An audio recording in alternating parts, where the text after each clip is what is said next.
दोस्तों ऐसे तो हम बीजेपी समर्थक और मोदी को बहुत बड़ा इज्जत करते हैं, लेकिन दोस्तों हमने देखा है, आप भी देखे होंगे कि जब से नरेंद्र मोदी देश में आए हैं तब से उन्होंने क्या बोला है। एक बहुत ही अच्छा डायलॉग बोला था कि मैं मुसलमानों के एक हाथ में शिक्षा, एक हाथ में कुरान और दूसरे हाथ में लैपटॉप देखना चाहता हूँ। लेकिन नरेंद्र मोदी ने हिंदुओं के लिए क्या बोला? कुछ नहीं बोला। भले ही उन्होंने राम मंदिर दिया, हम जानते हैं, उन्होंने हिंदुओं को जगाया, हम जानते हैं, लेकिन आज 2024 के चुनाव में हम ये भी जान गए कि आप मुसलमानों के लिए कुछ भी कर देना, लेकिन आपको मुसलमान से वोट मिलने वाला नहीं है। लेकिन नरेंद्र मोदी को यह बात समझ में नहीं आ रही कि जब हिंदू लोग हमें हिंदुत्व के नाम पर, भगवान के नाम पर ही सही, लेकिन हमें जिता रहा है, तो हमें हिंदुओं के लिए कुछ करना चाहिए। लेकिन आज तक नरेंद्र मोदी ने कभी भी हिंदुओं के लिए कुछ नहीं किया अलग से। लेकिन आप देखेंगे कि जितना फ़ायदा कांग्रेस ने मुसलमानों को नहीं दिया ना, उतना फ़ायदा आज नरेंद्र मोदी के समय मुसलमान उठा रहे हैं। लेकिन मुसलमान इस प्रकार से उन्हें गाली देते हैं, इस प्रकार से दुत्कारते हैं। अब बहुत जगह ऐसा चुनाव हुआ जिसमें लोकसभा का चुनाव, उसमें आप देख सकते हैं किस प्रकार से मुसलमानों ने नरेंद्र मोदी के साथ धोखा किया, कह कह करके वोट नहीं दिया। और जो लोग आकर के बोल रहे हैं कि हाँ मोदी अच्छा है, मोदी अच्छा है, लेकिन उन लोगों ने भी आकर के नरेंद्र मोदी के खिलाफ वोटिंग किया। तो आप कैसे कह सकते हैं? बहुत सारे चमचे लोग पहले बोलते थे ना कि यदि आपको जो अंधभक्त हैं, भले ही मोदी समर्थक को अंधभक्त कहा जाता है, लेकिन यदि हम देश का भला चाहने वाला को, देश का विकास करने वाले का यदि हम समर्थन करते हैं, तो हमें यदि अंधभक्त भी कहा जाएगा ना, तो हमें कोई आपत्ति नहीं है, कोई दिक्कत नहीं है। लेकिन वो लोग बोलते हैं कि जो मोदी समर्थक है उन लोगों के लिए अलग पेट्रोल पंप रख दीजिए, जिसको कि 100 रुपये कर दीजिए, और जो लोग मोदी से नफरत करते हैं उनका अलग से पेट्रोल पंप रखिए और उसमें 50 रुपये 46 रुपये पेट्रोल कर दीजिए।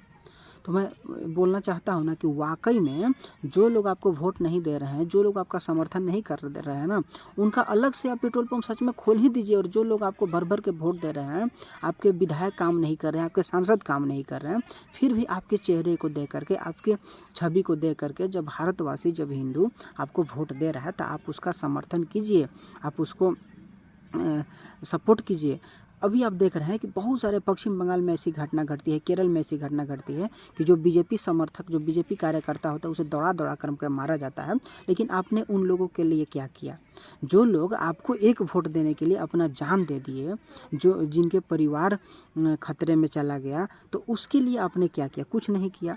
तो ऐसा ही यदि आपका रवैया चलता रहा ना, तो दिन प्रतिदिन हिंदुओं को भी आपसे नफरत होता जाएगा, क्योंकि आपका समर्थन जो कर रहा है उसे आप रक्षा नहीं कर सकते हैं, और जो आपसे नफरत कर रहा है आप उसका भी विकास की बात कर रहे हैं, और जो आपको बिल्कुल भी देखना नहीं चाहता, जो आपको सत्ता पर बिल्कुल बर्दाश्त नहीं कर सकता, ऐसे व्यक्ति को भी आप यदि उतना ही समर्थन कर रहे हैं, उतना ही आप उसको सरकारी फंड के तहत लाभ दे रहे हैं, तो कोई फ़ायदा नहीं है। यदि कोई बीजेपी को भर भर कर वोट दे रहा है, आपके नाम पर आपको इज्जत कर रहा है, और यदि आप उसे कुछ अलग से, कोई मतलब अलग से ही नहीं सही, लेकिन हिंदुओं के नाम पर, अलग समुदाय के नाम पर यदि आप उसे कोई फ़ायदा नहीं दे सकते, तो आखिर क्या फ़ायदा है किसी को अपना जान गंवाने का, किसी को अपना वोट देने का? तो ठीक है दोस्तों, चलते हैं, आज के लिए इतना ही। और खैर, हमें बुरा लगता है कि किस प्रकार से हिंदू आज मारे जा रहे हैं। नरेंद्र मोदी के 10 साल होने के बावजूद भी आज हिंदू कहीं कहीं सुरक्षित नहीं है। किस प्रकार से उन्हें लव जिहाद तो चल ही रहा है, उसमें तो कोई हुआ ही नहीं, बम बोर्ड तो चल ही रहा है, उसमें तो कोई प्रतिबंध लगा ही नहीं। भले आप हल्ला कर देते हैं कि हम बंद कर देंगे, बंद कर देंगे, लेकिन जब भारत में जब जजिया सरिया कानून लग ही जाएगा, जजिया कर तो कुछ कुछ राज्य में दिया ही जा रहा है, तो आप ये सब हटा करके क्या करेंगे? तो ठीक है दोस्तों, चलते हैं। जय हिंद, जय भारत।